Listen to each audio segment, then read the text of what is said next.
pero aquí solamente figura 4 grupos, A, B, No, C y no, D. los míos solamente son 4 grupos. Mm. Había un error ahí, no, de nomenclatura, no sé, porque por ejemplo en mi grupo ponía A, B, C, C. No, no, pues no, si es A, B, C, D. Ahora no sé, y yo por eso el que decías, doble C, ponía la segunda C, yo le he convertido en D. ¿Cómo va a ser A, B, C, C? ¿No? Se entiende que es Y A, B, C, D. Bueno, no sé, con el doctor Benavides tendrían que ver ustedes. Yo la distribución ya le he puesto en el intranet y está bien claro con sus nombres, la repartición de los grupos que le toca y ya los temas ya los conocen ustedes. Hay un temario, ¿no es cierto? Se va a ir desarrollando. ¿Sí? ¿Alguna duda más? Sí, doctor, o sea que en mi caso, que es el grupo bibliografía, hacemos tal cual como lo puso el doctor en su presentación. O sea, elegimos un artículo, pero eso es grupal del subgrupo, o sea, no es individual. O todos los 4 de ese subgrupo hacemos una PPT. No, las PPT son grupales. Ya, perfecto. Todas las PPT son grupales y los 4 o 5 participan en la exposición, no va a ser uno solo. Ah, ya, perfecto. Eso era lo que Entonces, quería hacer. Muchas gracias. los 4 o 5 trabajan el tema, pero a la hora de exponer, lo exponen los 4, ¿ya? Porque además Ya, la calificación es grupal. correcto. Lo que es individual es el foro. Ahí sí es individual. Ya. ¿Ya? Gracias, doctor. ¿Alguna pregunta más para aclarar? Doctor, en todo caso, el número del doctor, el doctor tendrá, porque queríamos consultarle ese del grupo E que hay, que en su caso hay 5, entonces no sabríamos cómo distribuirlo en ese Bueno, punto. pero yo no tengo ninguno con grupo E. No con el otro A doctor lo ver si tenemos. puedo entrar acá un ratito, un momentito, ¿ya?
¿Están viendo esta presentación? Sí, doctor.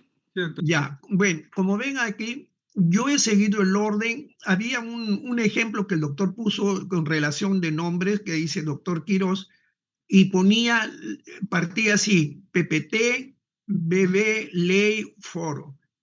PPT, BB, ley, foro. Entonces yo he seguido ese mismo orden. Entonces, ¿qué va a pasar?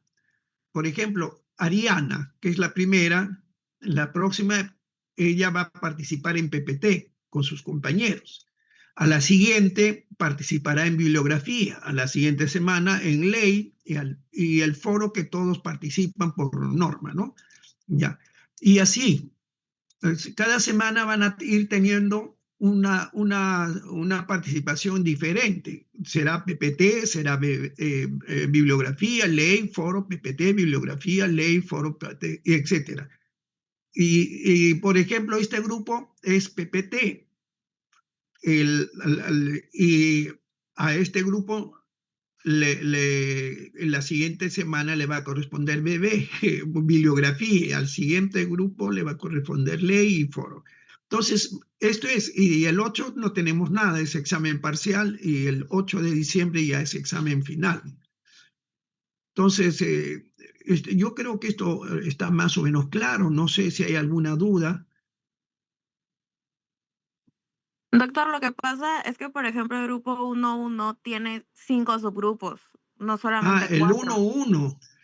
Bueno, eso es del doctor Benavides. Yo la verdad es que no tengo acceso a las listas del doctor Benavides. A mí solamente me han dado 4 grupos. Me decían A, B, C, C. Por eso digo, no, se ha equivocado el doctor. ¿Cómo va a ser C, C? Entonces he puesto D. La última C le he convertido en D. Pero él tiene a lo mejor 5 grupos. Bueno, ya es decisión del doctor. Ahora, si usted pertenece al 1.1, debería estar en la clase de mañana martes, porque todos los que participan con el doctor Benavides tienen clase teórica mañana. Los que están conmigo son los que tienen clase 1.2.1.4 y 2.2.2.4. Son los que tienen clase teórica conmigo hoy. ¿Ya? ¿Está claro el asunto entonces? La teoría de hoy y mañana es la misma, solamente que usted va a dictar solamente a su grupo y el doctor Benavides a su grupo. Es lo mismo, pero la asistencia te la va a tomar él pues con sus Ah, grupos. correcto. Yo les voy a Correcto. tomar asistencia a mi grupo, al 1.0. El doctor le va a tomar asistencia al 2.0. ¿Ves? Entonces, está clarito, ¿no? Para empezar de una vez la clase. Doctor, una consulta. Buenas noches. Al grupo que Sí, le toca foro, responde solo el foro, ¿no? No le toca exponer. claro, no, pues, porque si, por ejemplo, al grupo que le toca foros, ellos ponen foro, todos les ponen foro, pero ¿cuál es la diferencia?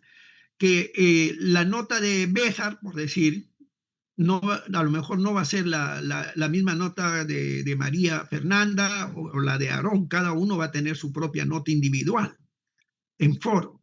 En cambio, en los otros es nota grupal. Si el grupo sacó 10, todo el grupo tiene 10. Si sacó 20, todos tienen 20.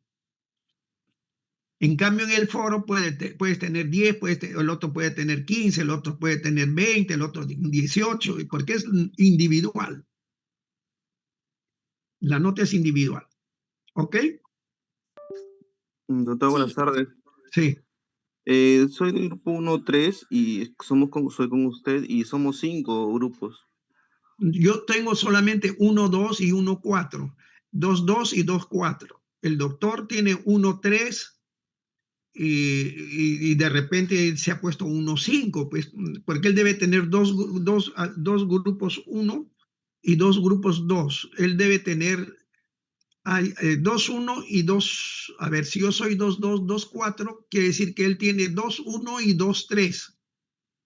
En el caso de 1, yo soy 1.2, 1.4. Quiere decir que el doctor tiene 1.1 y 1.3. El doctor Ok. Pero me está, aseguraba usted. Ok, o sea, los impares los tiene el doctor Benavides y yo tengo los grupos pares. Entonces, el doctor Benavides tiene 1.3, tiene 1.1, 1.3. Tiene 2.1, 2.3. En cambio, yo tengo 1.2, 1.4. 2.2, 2.4. ¿Ya? Entonces, clarito, para empezar la clase. Sí, doctor, gracias. Ok, muy bien. Un momentito para cambiar, ¿ya?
¿Se está viendo ahora?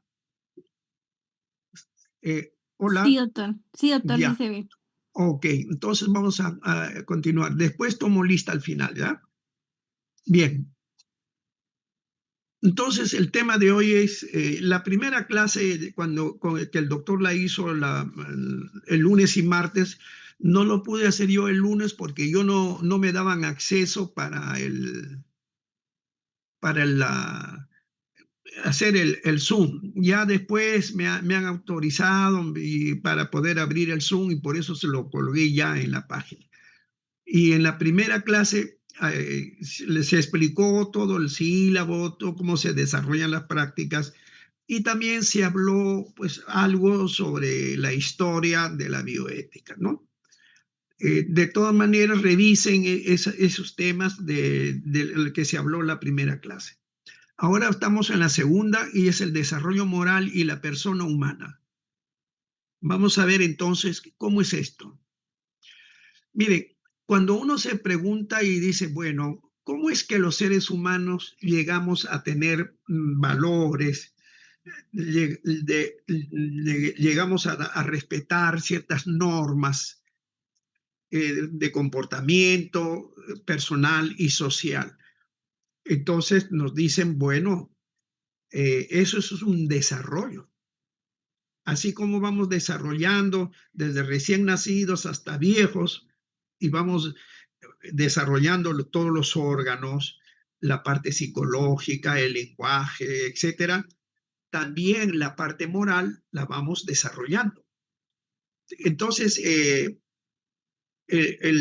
para poder trabajar esto, se utilizó a Jean Piaget. Jean Piaget, él presentó un estudio sobre cómo se desarrolla el ser humano. Ese era su objetivo, que te decía cómo se desarrolla el ser humano desde el punto de vista intelectual, de valores, de creencias, pero más que de tipo intelectual y psicomotor. Y basándonos en el desarrollo de Jean Piaget, es que los moralistas dicen, bueno, podemos utilizar esa clasificación que hizo Jean Piaget, que es famosísima, se reconoce a nivel internacional. Y Jean Piaget hablaba de estadios. Decía, primer estadio es que va entre los 2 a 6 años de edad, en donde es un niño pequeño, pues 2 a 6 años, ¿no? ¿Qué cosa podría el niño saber de cuestiones morales, de lo que es bueno, de lo que es malo? No sabe. Entonces, ¿en base a qué se basa su comportamiento? A lo que usted le va enseñando al niño. Quiere decir que los adultos, los padres o la persona adulta con la que se desarrolla el niño, le va imponiendo una serie de normas de comportamiento, de conducta, etc.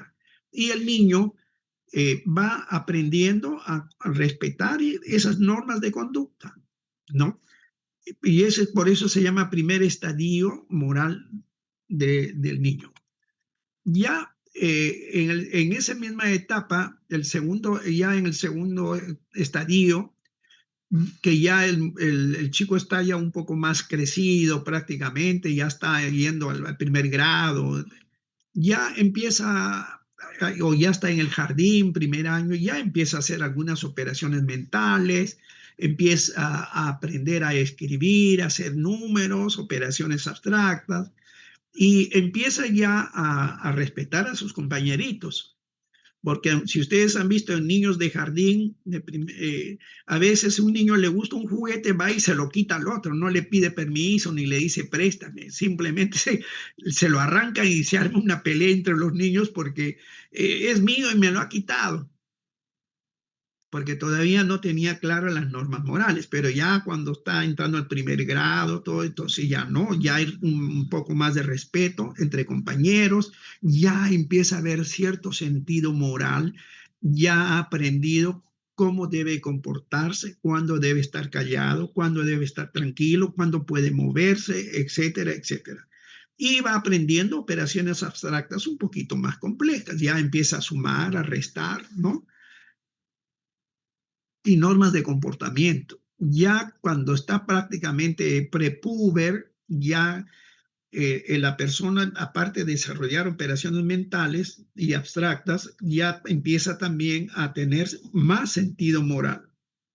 El niño en la primaria ya sabe cumplir los reglamentos, sabe lo que es correcto, lo que no es correcto, y sabe también que le pueden castigar si no cumple las normas o le pueden hacer llamar a los padres y por mal comportamiento, etc. Entonces los niños van aprendiendo a ser honestos y además también aprenden a ser justos, que no puedes apropiarte de una cosa que no es tuya, que tienes que ser justo en tu trato, en la distribución de las cosas, etc. Ya cuando el muchacho ya prácticamente entra a la secundaria, ya los cambios biológicos de la pubertad y después de la adolescencia hacen pues que se desarrolle intelectualmente, moralmente, ya pues está en la secundaria, ya sabe perfectamente cómo se debe comportar, ya empieza a socializar mucho más, ya tiene patrones morales de comportamiento, sabe lo que es bueno, lo que no es malo, y ya empieza a tener principios morales. Y no necesita que lo amenacen, que lo van a castigar si es que se comporta mal, porque él sabe que él tiene que portarse bien. Algunos todavía no maduran tan rápido y sí, se comportan bien porque saben que los van a sancionar. Pero en general, los muchachos, conforme van avanzando en la secundaria, ya saben comportarse en cada lugar, en cada sitio, y respetan las normas sociales, las normas culturales y ya empiezan a saber socializarse. Bueno, según este desarrollo moral de Piaget, Lawrence Kohlberg, un gran investigador, él dice, podemos hacer un estudio mucho más profundo del que hizo Piaget, utilizando su misma forma de desarrollo. Y efectivamente, él empieza a abordar conceptos morales y empieza a hablar un poco de personalidades, ¿no? Entonces el niño pequeño todavía pues no tiene una identidad propia, depende mucho de papá, de mamá, de los hermanos o de las personas adultas, pero conforme va creciendo, él va aprendiendo a tomar ciertas normas. Ya empieza a diferenciar el bien del mal. Uno no nace con esa capacidad, eso lo va aprendiendo a lo largo de la vida. Y él también usa esa clasificación de Piaget, donde él decía, por ejemplo, el nivel preconvencional, cuando está en el jardín, está en inicios de la primaria. Nivel convencional, cuando ya está empezando la secundaria y terminando prácticamente ya la secundaria. Y él habla de nivel postconvencional, ya pues es universitario o ya es egresado de la secundaria y es ciudadano prácticamente, ¿no? Entonces, y él mismo dice, ¿no? En el nivel preconvencional, cuando son niños pequeños, generalmente ahí cumplen las cosas porque si no, no le cae y necesita de las personas que están a su alrededor. El niño no puede defenderse, no puede conseguir las cosas solo, depende de los demás para sobrevivir.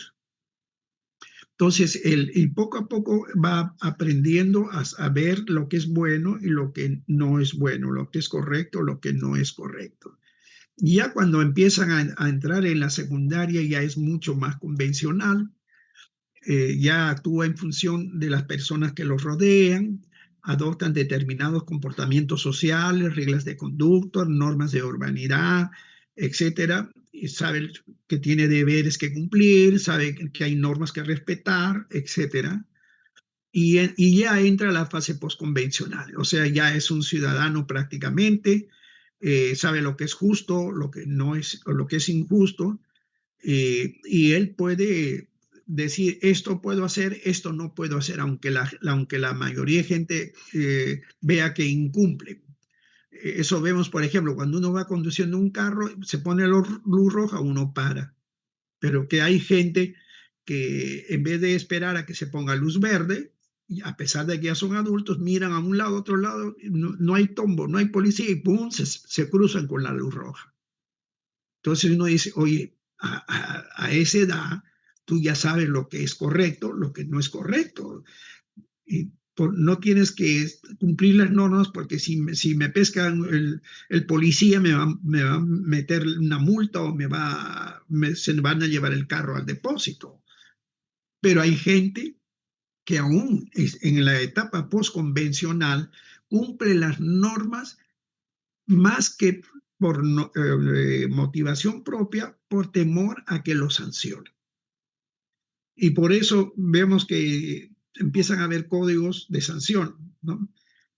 Códigos penales, porque la gente no cumple las normas y entonces te va a caer la sanción, te van a meter preso, se van a llevarte el carro, te van a multar, etcétera, etcétera. Y ya son viejos, pero siguen incumpliendo normas. Entonces, el trabajo de Colbert fue muy bien recibido, pero ¿qué pasó?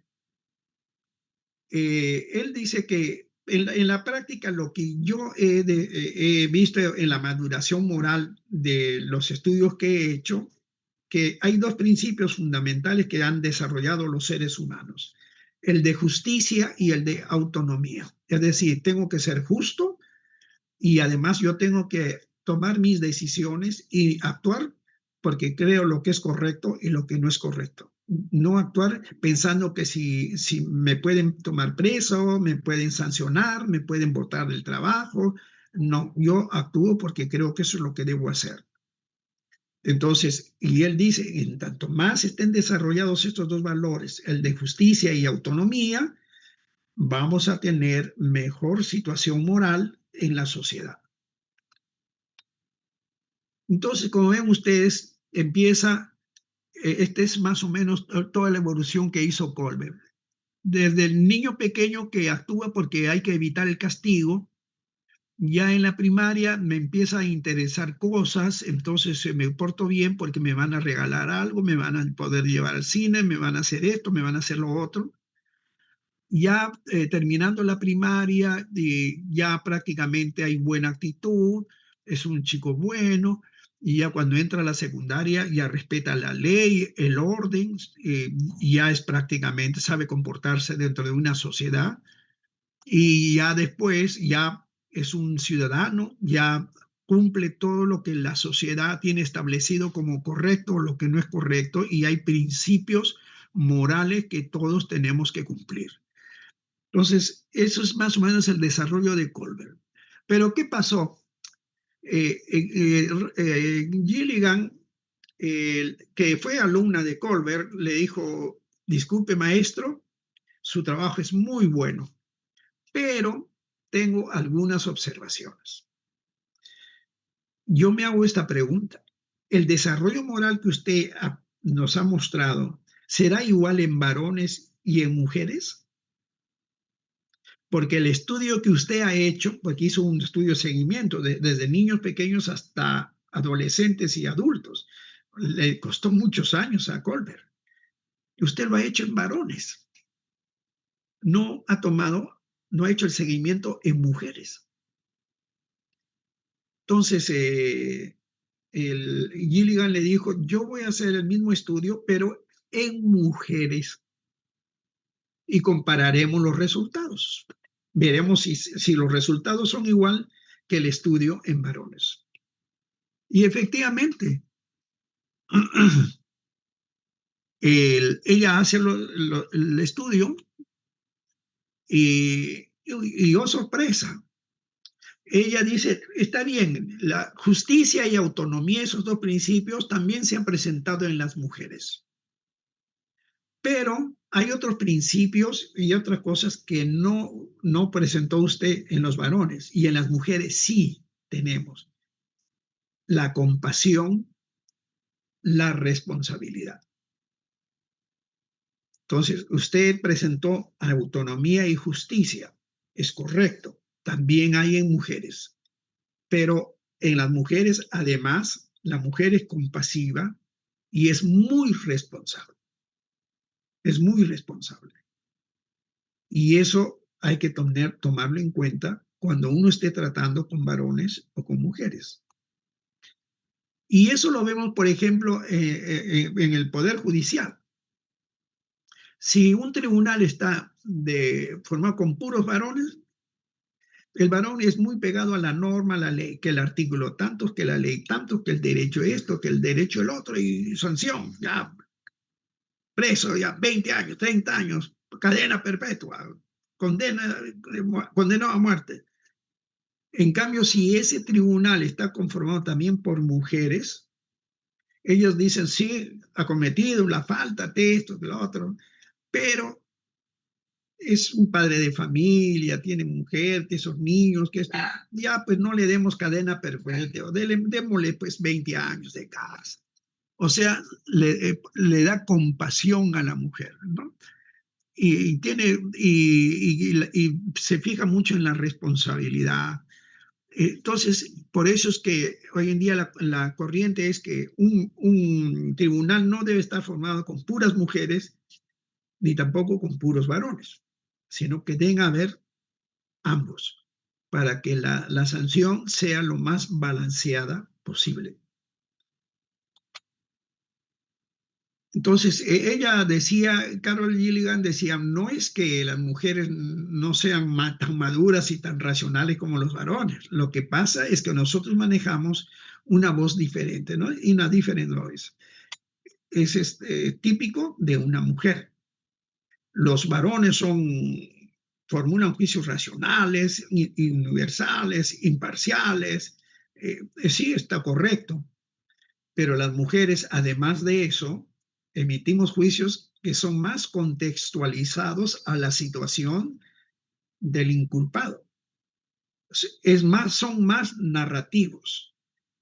Y eso lo vemos en las asambleas, incluso de estudiantes.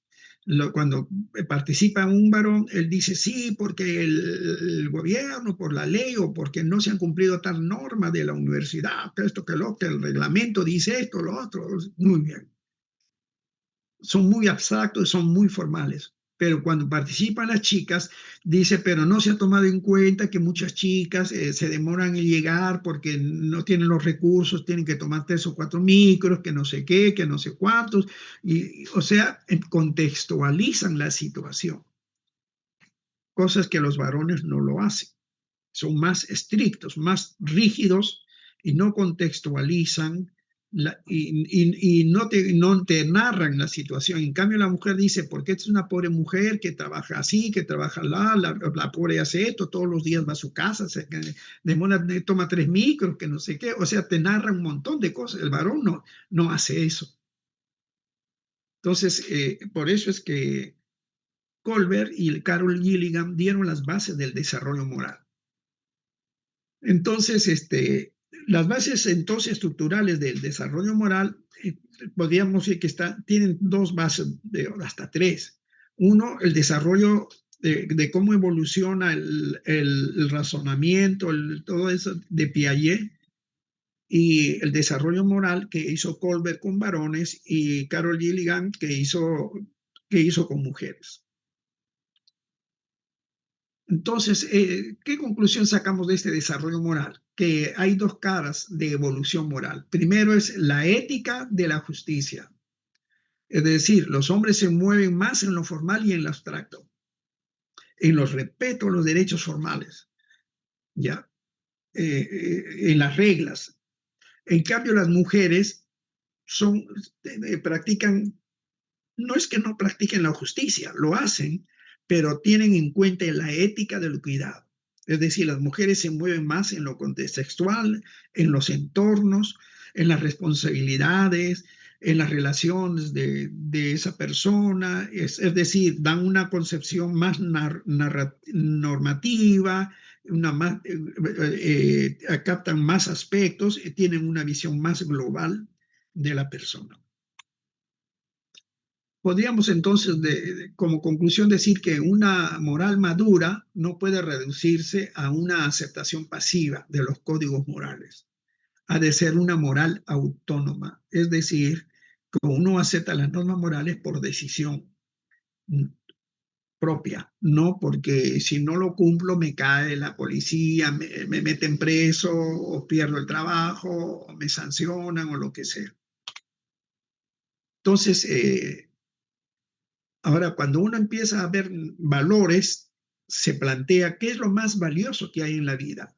Y bueno, todos están de acuerdo que de entre los valores de la vida y la salud es lo más valioso que existe dentro de una población humana.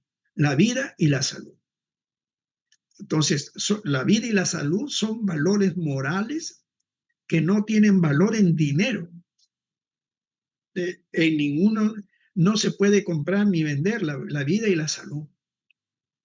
Es invalorable prácticamente. Entonces ahora viene la discusión, ¿y qué somos los seres humanos? ¿Qué somos los seres humanos? Y por ahí alguien le va a decir, somos personas. Ah, muy bien, son personas. Pero, ¿cómo definiría usted persona? Y ahí viene la discusión.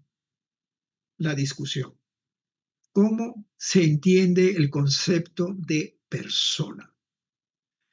Han habido muchas formas de definir la persona. Una de las, hay dos definiciones, vamos a decir, genéricas que prácticamente dividen el concepto de persona en dos grandes corrientes. La corriente sustancialista, en donde dice que la persona es una sustancia individual de naturaleza racional. Eso lo dijo Boecio todavía en los años 480 después de Cristo. Bueno, murió en el 524. En latín, él era un filósofo romano, tenía gente de muy buena posición social, un buen político, etc. En latín lo dijo, persona es natura rationalis individua substantia. Como lo dice, como en esa época se hablaba latín en Roma. Ya sabemos que la traducción es que la persona es una sustancia individual de naturaleza racional. Bien, por lo tanto, ¿cuál es la esencia de un ser humano? Lo que se conoce como naturaleza oncológica. ¿Por qué yo digo que este ser viviente que tiene 4 miembros y que tiene una conformación cabeza, cuello, extremidades, tronco, extremidades, realmente tiene un valor especial? Por su naturaleza oncológica, es decir, en su esencia, el ser humano tiene una serie de características, tiene una serie de capacidades, actividades y funciones de la racionalidad. Lo que no tiene un chanchito, un perrito, una vaquita, un monito, por más entrenado que esté, no tiene la capacidad de racionalidad que tiene ese mamífero de 4 miembros que camina con 2 piernas, y es la racionalidad. Por lo tanto, lo que nos diferencia de los animales a los mamíferos humanos es la naturaleza racional. En consecuencia, ser persona es una categoría superior a los otros mamíferos que nos rodean. Es el grado máximo de racionalidad el ser humano. Esa es la teoría que se llama personalista, que la vamos a ver. Pero hay otra que se llama naturaleza ontológica, etc. En cambio, hay otro grupo que son mucho más laxos, que se llaman la noción funcionalista.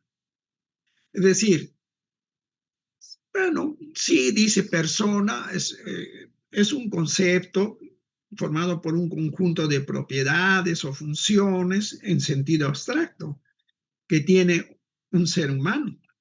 Por ejemplo, la capacidad de reflexión, de autoconciencia, de autodeterminación, de comunicación, de hacer representaciones simbólicas de sus ideas, etcétera, etcétera. Por lo tanto, que independientemente de su esencia como ser humano, para que sea declarado persona, debe ser capaz de hacer todas esas funciones superiores, es decir, reflexionar, tener autoconciencia, autodeterminación, saber comunicarse entre sujetos, usar representación simbólica, lenguaje, símbolos, etcétera, tomar decisiones. Entonces, si esa persona tiene esas capacidades, entonces podemos considerarlo que es una persona.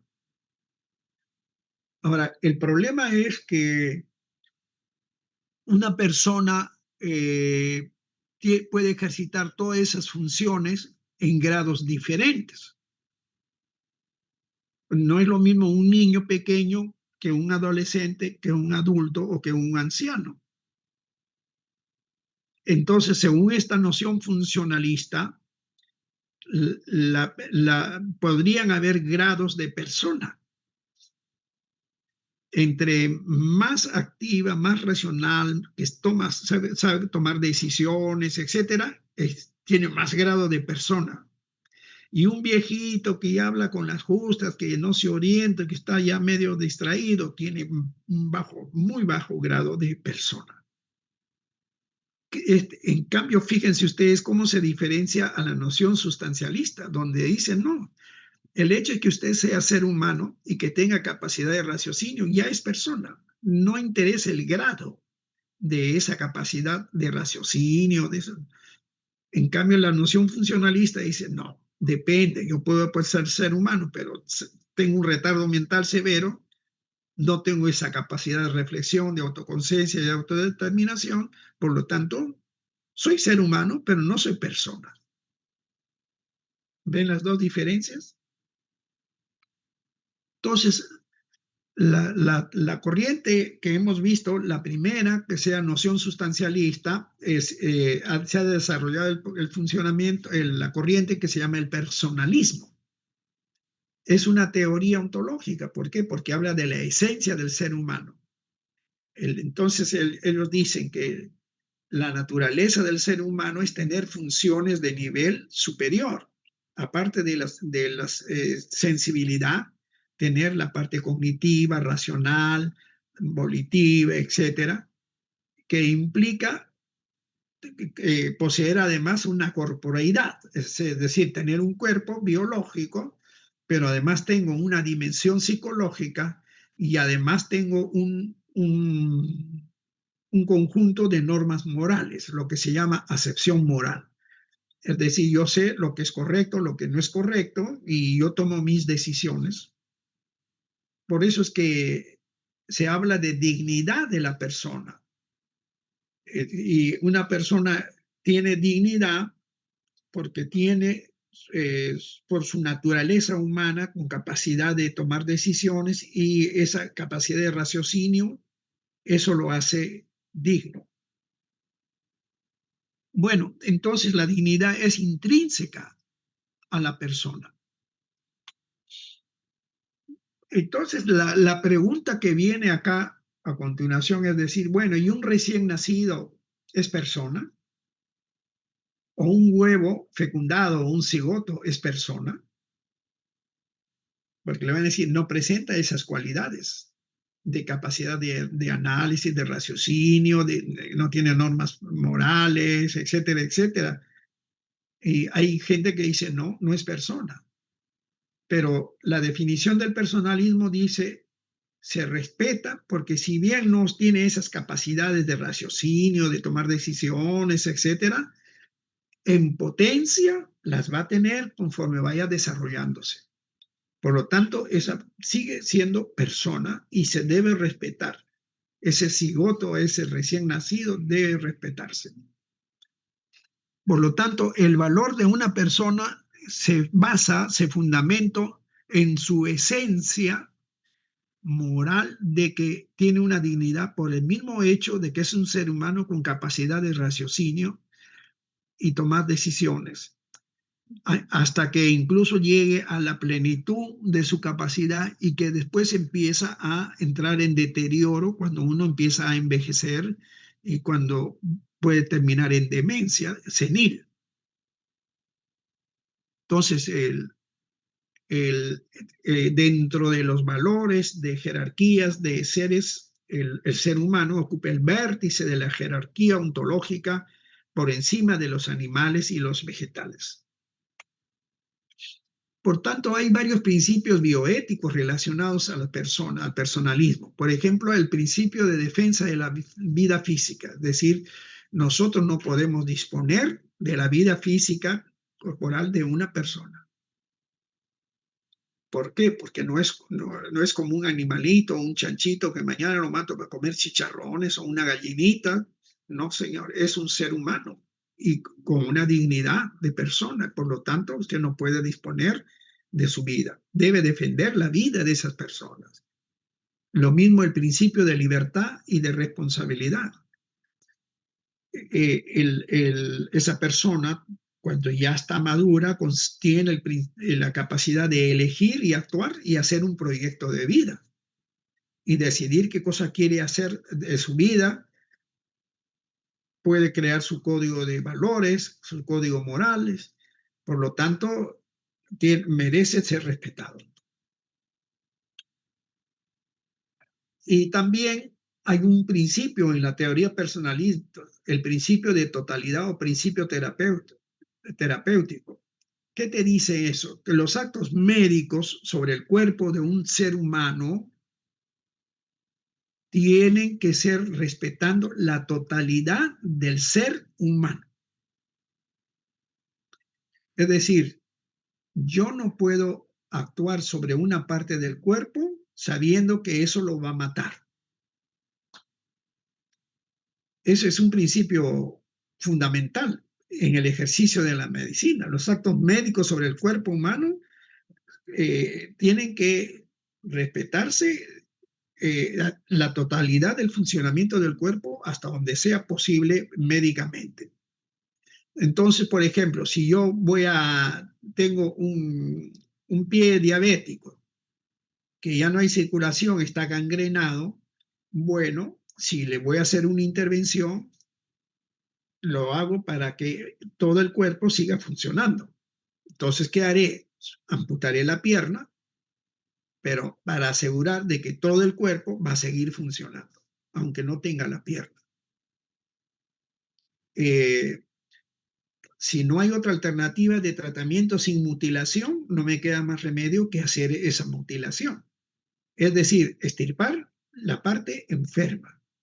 Esto nos está indicando que usted no puede mutilar una parte sana del cuerpo, porque entonces está atentando contra la totalidad de la dignidad de esa persona.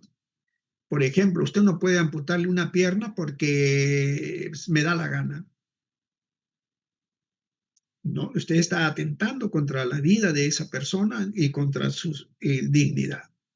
Entonces, solamente es permitido hacer amputaciones, extirpar zonas enfermas para preservar todo el cuerpo y previo consentimiento informado del paciente o de su legítimo representante. También hay otro principio en el personalismo, que es el principio de sociabilidad. Es decir, una persona tiene derecho a autorrealizarse y hacer todo lo que sea necesario en su vida humana para autorrealizarse y lograr una posición también social, y formar una familia, etc. Y por el mismo hecho que tenemos un compromiso social, no solamente con los seres humanos, con nuestra familia cercana, sino también con las demás personas, basado en ese compromiso que tenemos como seres humanos, podemos nosotros donar órganos y tejidos sanos. ¿Para qué? Para que sean trasplantados a una persona que necesita ese órgano porque su órgano ya está enfermo. Entonces, basado en este principio de sociabilidad, pues nosotros podemos hacer donación de órganos, donación de tejidos, porque estamos haciéndolo para que la otra persona tenga su organismo físico sano hasta donde sea posible tenerlo, evidentemente. Y otro principio basado en esto del personalismo es el de subsidiariedad. Entonces dice que todo ser humano es responsable en primer lugar de su propia salud y usted está obligado a hacer todo lo posible para mantenerse sano. Y por lo tanto, la sociedad también tiene una obligación de velar por la salud de los individuos que forman esa sociedad. Además de velar por sí mismos, debemos asistir y ayudar a los demás cuando tienes necesidades graves y urgentes para que también se mantengan sanos. Entonces, si hay gente pobre que no tiene qué comer, les damos alimentos. Si no tienen casa, vivienda, se les construye casas donde puedan pasar una noche o puedan vivir, aunque sea en forma apretada, pero que tengan un techo, etcétera, etcétera, por ese principio de subsidiariedad. Bueno, pero basando en esas ideas de personalismo, a veces nos encontramos con ciertos conflictos. Es decir, hasta dónde llega esas condiciones de ayudar a la otra persona en situaciones, por ejemplo, conflictivas. Por ejemplo, hay un principio que se llama el mal menor y que los médicos lo hacemos todos los días, cada vez que tenemos pacientes. Es decir, si yo tengo, por ejemplo, un paciente que necesita un tratamiento y hay un tratamiento muy complicado y puedo haber dos formas de tratar esa enfermedad porque es grave, no puedo arriesgarme a usar un tratamiento que ponga mucho riesgo la vida del paciente. Trataré de hacer un tratamiento que en lo posible no dañe tanto la parte física y moral de ese paciente. Por eso se dice, entre dos males, el menor mal, ¿no? Y otro principio que también usamos los médicos es el voluntario indirecto o el principio del doble efecto. Por ejemplo, si yo uso un medicamento que sé que le va a hacer bien, pero tiene efectos secundarios, si esos secundarios no son muy graves, pero el beneficio va a ser bueno, le doy el medicamento y le explico al paciente, mira, va a tener estos molestias, va a tener náuseas, va a tener vómitos, si le da un rash en el cuerpo, nos avisa, etcétera, etcétera. Pero la idea de dar ese fármaco es que va a tener buenos efectos terapéuticos. Por eso que este principio del voluntario indirecto o el principio de doble efecto tiene 4 condiciones. O sea, no se puede hacer así nomás. Por ejemplo, que la intención de la gente sea el de buscar un efecto positivo en el paciente. O sea, la intención del médico debe conseguir un efecto positivo en el paciente. El segundo, que el efecto de intervención sea de efecto positivo y que el efecto positivo sea mayor que el efecto negativo. Por ejemplo, mire, si yo no le amputo la pierna, usted se va a quedar con su pierna, pero eso le va a afectar, va a terminar no solamente amputando la pierna, sino puede terminar afectándole todo el cuerpo y usted se muere. Entonces, tenemos que hacer este tratamiento que sabemos que es muy doloroso, que a nadie le gusta que le amputen una pierna, pero es el único tratamiento que existe, no hay otros, y el efecto negativo que va a tener el de vivir sin una pierna va a ser superado con el hecho de que usted va a poder seguir viviendo y utilizará una prótesis, pues, para reemplazar esa pierna que perdió. Entonces, el principio del doble efecto tiene sus condiciones, no se puede hacer de cualquier forma. Por lo tanto, la dignidad humana es un valor insustituible que le corresponde a todo ser humano. Ahora, Immanuel Kant, evidentemente un gran filósofo alemán, él dijo una cosa interesante, que todos los seres humanos tenemos principios, tenemos valores, pero basados ¿en qué? En que los seres humanos tenemos una capacidad de razonamiento intelectual que es capaz de definir qué cosa es correcto y qué cosa no es correcto. Y si sabemos por nuestra experiencia, nuestro raciocinio, etcétera, lo que es correcto, tenemos la obligación de hacer lo correcto y no hacer lo que no es correcto. Y a eso él le llamó imperativo categórico. Entonces, eso, por ejemplo, Immanuel Kant ha tenido prácticamente en todo el siglo XVIII y hasta nuestros días un gran respeto para la forma de que él definió cómo decidir cuándo un acto es correcto o es moral, o cuándo es incorrecto o no es moral. Y en función de eso, actuar. En función de eso, actuar. Pero también hay otro concepto, es que es necesario que todo ser humano respete al otro y que en el otro se vea a sí mismo. Es decir, yo te respeto porque tú eres un humano como yo. Yo te trato bien porque a mí me gustaría que me trataran bien. Tú eres paciente mío. ¿Y cómo me gustaría que me trataran a mí si yo fuera el paciente y tú el médico? ¿Cómo me gustaría que me trataras? Eso los médicos tenemos que meternos en la cabeza en todo el tiempo. No puedo tratar a un ser humano de cualquier forma. Tratarlo bien, porque es como si estuviera tratándome a mí mismo.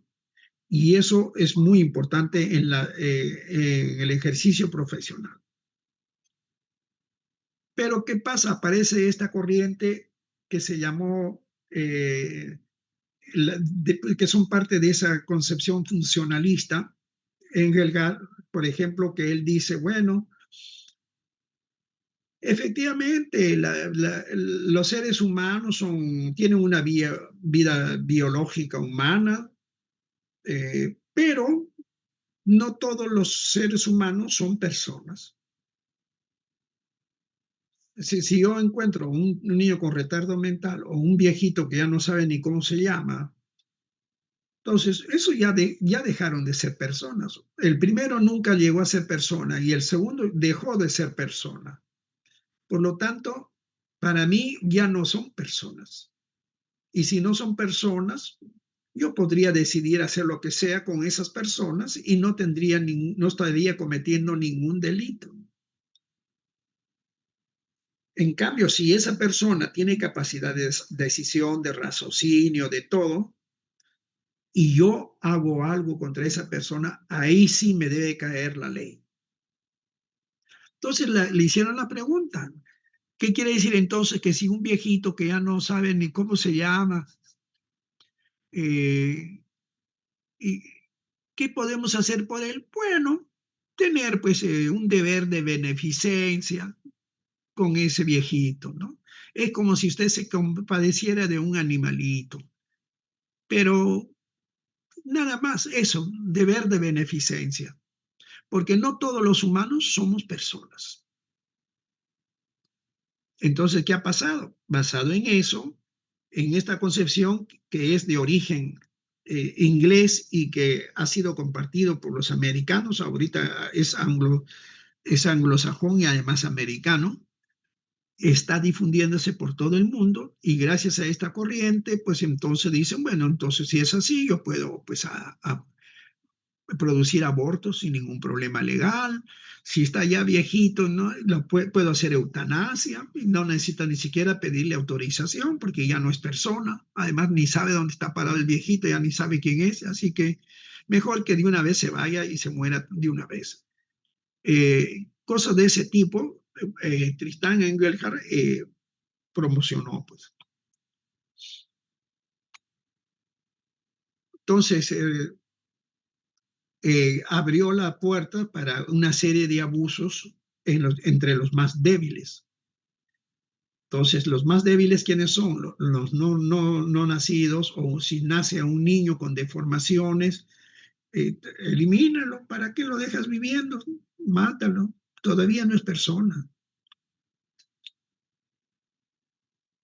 Bueno, entonces, y él sacó su propia definición de persona. Decía, personas realmente son personas, aquellos seres humanos que son autoconscientes, que tienen capacidad de decisión, que tienen capacidad de emitir juicios morales, que son autónomos y ellos deciden lo que quieren hacer en la vida. Esos son personas. Los demás son simplemente humanos, pero que no son personas. Y siguiéndole la misma corriente, Peter Singer, que estuvo de acuerdo con toda esta corriente angloamericana, y repite lo mismo. Él dice, yo voy a respetar a las personas si es que son los seres humanos que son personas. ¿Y por qué lo voy a respetar? Porque tienen racionalidad, tienen capacidad de decisión. Por lo tanto, si tienen capacidad de razonar, expresar sus proyectos de vida para el futuro, etcétera, a eso yo los respeto. Pero si no tienen esa capacidad, bueno, pues, si es un no nacido, aborto. O si es un niño que sale con algún tipo de malformación, mátalo. Si es una persona que ya está terminal y ya no puede valerse por sí misma, hazle eutanasia. Si ya está un viejito ya decrépito, hazle eutanasia. No, si quieres le pides permiso, si no, no. Entonces, incluso se atrevió a decir que hay animales que en categoría serían superiores a los seres humanos, a un viejito que ya no sabe quién es o a un niño con retardo. Hay chimpancés que en inteligencia lo superan a estos dos seres humanos. Hay gorilas, orangutanes que tienen inteligencia e incluso superior a las personas que tienen esas discapacidades. Y por lo tanto, esos ya no son, pues, son seres humanos porque tienen el genoma humano, pero no son personas. Bueno, tenemos acá Elio Sgrezia, es un filósofo italiano que fue cura y llegó a ser cardenal, y él defendió la bioética personalista. Y él dijo, no, señores, tenemos que defender la dignidad y el valor de los seres humanos. Y todos los seres humanos son personas. No interesa si es un genio o es un bruto. Es persona. Y tenemos que protegerlos. Tenemos la responsabilidad ética principal de proteger a esas personas, aunque no sean unos genios o grandes artistas o grandes filósofos, nada. Incluso los más vulnerables con mayor razón. Y evidentemente él dijo que se debe buscar la interdisciplinaridad de las ciencias para reflexionar bien sobre la vida humana y buscar lo mejor para los seres humanos. Entonces, si nosotros hacemos la pregunta, entonces, ¿cuál es la infraestructura moral del ser humano? Primero, la autonomía. Un ser humano debe ser autónomo, debe tener principios y valores que guíen su comportamiento, tiene que tener capacidad de conciencia, de distinguir entre el bien y el mal, ¿no? Y además responsabilidad, practicar los principios éticos que tienen aceptación universal. Y así podríamos pues describir qué cosa es la libertad, qué es el acto de conciencia, que tiene una base biológica, etcétera, y lo que son valores, ¿no? Que de acuerdo a la corriente filosófica, sobre todo Max Scheler, elaboró una jerarquía de valores muy interesante, entre valores de nivel superior y valores de nivel inferior. Y claro, hay reglas, normas de comportamiento basado en esos valores. Entonces, como ven ustedes, si resumimos un poco el concepto de persona, vemos que el ser humano ha ido definiendo la persona de acuerdo al contexto histórico donde ha vivido. Empezó con los romanos, que decían, pues, el ser humano es un ente por sí con capacidad existente y que tiene capacidad de raciocinio. Y esa definición se mantiene hasta nuestros días. Sin embargo, hay otra gente que ha dado otra definición y bueno, y basado en estos dos conceptos se han ido dando diferentes tipos de legislaciones de acuerdo a los países. Si es un país anglosajón donde predominan las teorías consecuencialistas, utilitaristas, y que el persona es la persona que tiene capacidad de decisión, raciocinio, etcétera, etcétera, y el que no tiene eso no es persona, ya entienden ustedes qué tipo de legislación va a tener. Va a tener, puede usted hacer abortos, puede practicar eutanasia, etcétera, etcétera. Pero si usted mantiene la otra corriente personalista, no va a aceptar todo eso, evidentemente. Y las normas jurídicas van a salir entonces de acuerdo al país y de acuerdo a la corriente filosófica y corriente ética y moral que practican esos países.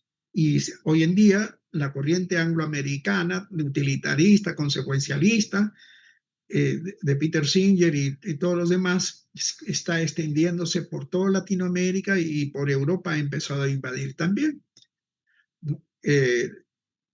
Y están chocando las dos corrientes, la personalista y la otra que es utilitarista, consecuencialista.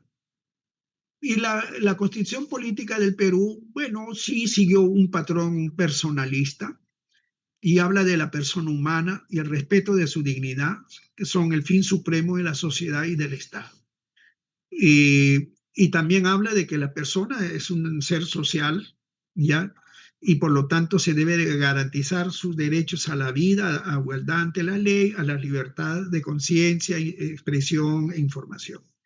Y el Código Civil, incluso peruano, toca algo sobre el embrión, ¿ya? Él dice, por ejemplo, por supuesto que se considera el concebido como sujeto de derecho para todo cuanto le favorece. Entonces, según nuestro Código Civil, el embrión debe ser respetado desde el momento de la concepción, como dice la Constitución Política del Perú, ¿ya? Y claro, también la parte jurídica, ¿no? de peruana, que dice que las personas jurídicas de derecho público se constituyen por ley, mientras que las de derecho privado pueden ser organizaciones, empresas, instituciones. En base a todo esto, han ido apareciendo una serie de principios y derechos humanos que se supone son inalienables e irrenunciables. Han habido, por ejemplo, la Declaración Bioética de Gijón sobre armonizar el uso de las ciencias biomédicas y tecnológicas, pero respetando los derechos humanos. Eso es importante. Ha habido incluso la Declaración Universal de Bioética y Derechos Humanos de la UNESCO en el año 2005. Hay como 28 artículos relacionados a la bioética al ejercicio profesional del médico y qué tipos de derechos se deben respetar. Ustedes pueden buscarlos, pueden bajarlo por internet, la declaración de la UNESCO, y van a encontrar, es muy, muy interesante. Es esta, ¿no? La Declaración Universal sobre Bioética y Derechos Humanos. Ahora, entonces, ¿qué cosas? Si hablamos de derechos humanos, inicialmente se clasificaban en 3 tipos de derechos. Los derechos civiles de personas y derechos políticos de ciudadanos. Ese era un grupo. El otro grupo, derechos económicos, sociales y culturales, ¿no? Y el otro grupo, derechos humanos de la solidaridad. 3 grandes grupos. Entonces, todo lo que es derechos civiles y personales y políticos, derechos económicos, sociales, culturales y derechos humanos de solidaridad. Ahora, y también se habló de generaciones. Cuando se empezaron a salir los primeros derechos y la Declaración de los Derechos Humanos por las Naciones Unidas, hablaron pues de los primeros principios, los de derechos civiles y políticos, que es lo primero que uno debe aprender a respetar. Por ejemplo, el derecho a la vida, el derecho a la integridad física y moral, derecho a la libertad personal, el derecho a la igualdad ante la ley, el derecho a la libertad de pensamiento, a la libertad de conciencia y religión, libertad de movimiento, libertad de libre tránsito, el derecho a la justicia, a la nacionalidad, a participar en asuntos políticos, el de elegir y ser elegido en cargos públicos, el formar partidos políticos, afiliarse a uno y a participar en elecciones democráticas. Todo esto sale a raíz de la Declaración Universal de los Derechos Humanos después de la Segunda Guerra Mundial y después de todo el problema con los nazis. Pero la pregunta es, ¿se ha logrado todo esto en los países del mundo? Por supuesto, en los países del primer mundo sí se ha tratado de conseguir todo esto, pero hay un montón de países en el mundo, incluido el Perú, que no se han logrado todos estos derechos. A pesar de que mira cuántos años tenemos desde la Declaración Universal de los Derechos Humanos después de la Segunda Guerra Mundial. En cambio, ya los de segunda generación, ya los derechos económicos, también fue otro movimiento para que todos los países pudieran mejorar sus condiciones de vida a través de la prestación de servicios, etcétera. Entonces aparecen pues varios derechos, por ejemplo, a igual salario por igual trabajo. La remuneración debe ser equitativa y justa, derecho a fundar un sindicato, a sindicalizarse, al descanso y tiempo libre, a la jornada laboral acorde con el desarrollo integral de la persona. Hoy en día, por ejemplo, hay trabajadores privados que les dicen tu trabajo es 8 horas, pero al final salen 9, 10 horas después, porque le dicen, si tú no terminas todo el trabajo de hoy día, no te puedes ir a tu casa. Y a veces hay tanto trabajo que no lo puede terminar en 8 horas y termina en 9, en 10 horas, pero no le pagan esas 2 horas como trabajo extra. El derecho a los descansos vacacionales, por ejemplo, no siempre todos tienen. El derecho a tener adecuada salud y bienestar, por ejemplo, evitar el desempleo, la enfermedad, atención en su vejez, etcétera. Protección a la maternidad y a la infancia. Como vemos, tantas mujeres desprotegidas y niños abandonados. El derecho a participar en la vida cultural de su comunidad. Pero ¿con qué derecho van a participar en actividades culturales, presentaciones artísticas, culturales, de circos, de lo que sea, si no tienen ni para comer, menos van a tener para ir a esos eventos? ¿A quiénes van a esos eventos? Generalmente a las personas que tienen ingresos económicos que le permiten asistir a esos lugares. También aparecieron los de tercera generación, que ya son más de solidaridad. Es decir, tener también solidaridad internacional. Eso lo estamos viendo ahora, por ejemplo, con el bloqueo a Cuba o con el bloqueo a varios países en Medio Oriente, en donde, bueno, hay el derecho a vivir en una sociedad en paz, derecho a desenvolverse en un medio ambiente sano, no contaminado, derecho al desarrollo, a la libre determinación de los pueblos, derecho a beneficiarse del patrimonio común de la humanidad. Y ahora han aparecido ya los de cuarta generación. O sea, con la nueva tecnología del siglo XXI, pues Ahora estamos hablando de biotecnología, el genoma humano y el IA y todo lo que ustedes conocen. Bueno, han aparecido muchas declaraciones durante muchos años y cada cierto tiempo se van presentando declaraciones. Desde en el 81, después en el 95, en el 2005, en fin, y hace poco en Francia.